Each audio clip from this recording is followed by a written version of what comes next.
Ēka iespaidīga, un tanī atrodās vēl tik nozīmīga un būtiska iestāde kā prokuratūra ar visu tās vadību.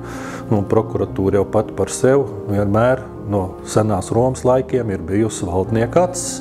Tātad tā ir iestāde, kas visu novēro un visam seko līdzi.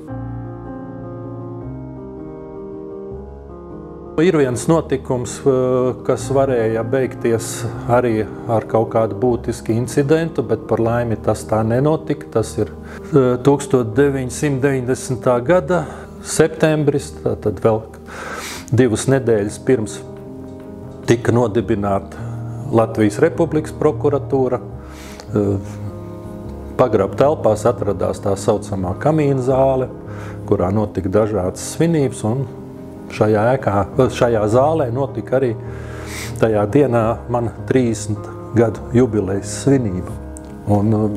Beidzām svinēt un aizgājām projām, viss bija kā parasti, bet izrādījās, ka nepilnu stundu pēc tam, kā mēs bijām atstājuši šo ēku, šajā ēkā ienāca šī specializētā milicijas vienība, kuras uzdevums bija kontrolēt mūs, nepieļaut nekādas pretpadomju darbības un mēģināt jau pašā saknē apslāpēt šīs neatkarības kustības centienus.